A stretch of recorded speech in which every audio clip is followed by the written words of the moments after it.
الرحمن الرحیم السلام علیکم ګران کتونکو زه محمد صدیق او د وخت کې د اقبال خان مقبرې نه موجود یم تنگي اقبال خان مقبره کم ځای کې چې تاسو څنګه چې ګورئ تاسو ته څنګه ښکاري په هر ځای کې داسې موږ لیدلي چې هر ځای کې مړي صرف ښخېږي خو دلته کې نن د عدالت په یو کیس کې 10 ورځې مخکې چې کوم مړي ښخ شوي بجلی نیولې او اوس ښخ شوي د هغې نه بعد عدالت دا فیصله کړې چې دا مړي دوی واپس راویستې شي ځکه چې په هغې کې یو انکشاف دا راغلی دی چې دا مړي په بجلی باندې نه دي شوي بلکې څه بل څه وجه شوې ده د کورنۍ څه مسله شوې ده د هغې نه بعد په 10مه ورځ باندې دا مړي دوباره روباسي د پوسټ مارټم به وله کوي تاسو ته به دا هم ښیو چې کوم مړي د دوی په کوم طریقه باندې دا روباسي او بیا به تاسو ته دا هم ښیو چې 10 ورځې پس د هغې مړي حالت دې وخت کې اوس څنګه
تاسو ګورئ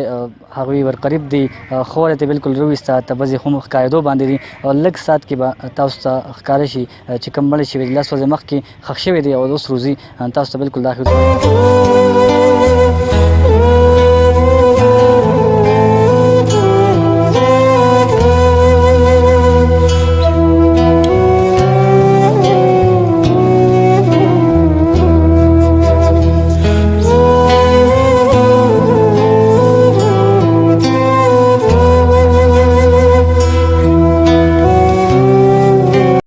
تاسو چې څنګه ګورئ چې کوم دلته کې کوم مړی شي د چا قبر چې کلاوه د هغوی پلار سره ولاړ یم تپوس ترې کوو پوښتنه ترې کوو کاکا دا راته ووایه چې دا څه واقع شوې وه ړومبي نه دې په څه باندې وفات شي او دا اوس څه قصه ده صاحب دا داسې کار شوی چې 6 بجې ما پسې مې اوښې راغی چې زوی یې بیمار دی څه چل پې شوی دی چې مونږ ورغلو هلته موقع ځای ته دغه زیارت کلي نه دې خوا کنډاسې بابا کې اوسېدو چې مونږ ورغلو نو دې په تخته باندې کسان واچولي او لامبو وې ما چې تپوس وکړو دوی کور والا نه ما سره اولدار صاحب دا یې را سره په موقع او نور هم را سره خپلوان کسانو ما ته تپوس وکړو چې دا په څه باندې مړ شوی دی وایي چې دا بجلی نیولې په هغه باندې د بجلی هېڅ قسم نښه نه وه بجلی چې ونیسي نو خامخا لاس یې داغي وي خپې داغي وي په هغه باندې څه داغ ماغ نو اوس چې تاسو دا قبر کولو کو دا چا په حکم باندې کولو کو دا چا وی چې قبر کولو کې تاسو په یار اوس کو مخکې نو کړ نو کړي مخکې نو کړي اوس لکه مونږ ته کو چې د دنیا کسانو راته بار وي چې دا په بجلی نه دی مړ او دا د کور کې په خپل کسانو وجلې صحیح تاسو په یار اوس کو او جو صحیح بالکل څنګه چې تاسو کتل دوی هم دغه انکشافات چې دا کم مړ شو لس ورځې مخکې چې نن دوی په لسمه ورځ باندې دا دوباره راویسته په دغه خبره باندې راویسته دوی چې کله ورغلل دا چونکې د هغوی والد دی هغه زوی و بیا هم ته دې خبر نه و چې دا مړی په څه باندې شي خو هغوی ورته دا خبره وکړه چې دا مړی د بجلۍ نه شي خو د دوی په خپل هم څه ګمان و داسې د نور خلکو ورته هم دا څه خبرې کړې دي چې دا مړی په بجلۍ باندې نه دی شوی بلکې همداسې شوی دی یا نور څه کومه مسله ده د هغې لپاره د عدالت په حکم باندې نن هغه مړی دوباره راویستلی شو.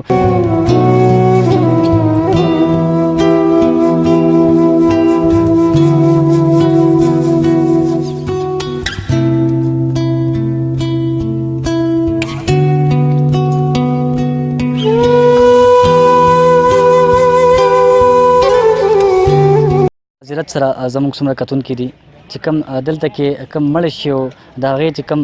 وارثان او کوم لواحقین او د هغوی چې کوم رشته دار د هغوی په وینا باندې یا دلته چې کوم نور مشرانو علما کرامو د هغوی په وینا باندې د مړي ویډیو موږ ونه کړی شوه هغوی وایي چې د مړي لپاره یو ښه خبره نه ده د دغې ډېر زیات معذرت او داسې واقعات زموږ خو په مخې ته په لومړي ځل باندې راغلي داسې نور هم ډېر زیات واقعات راځي خو نننی چې کومه واقعه وه دا تاسو په خپله باندې ویل د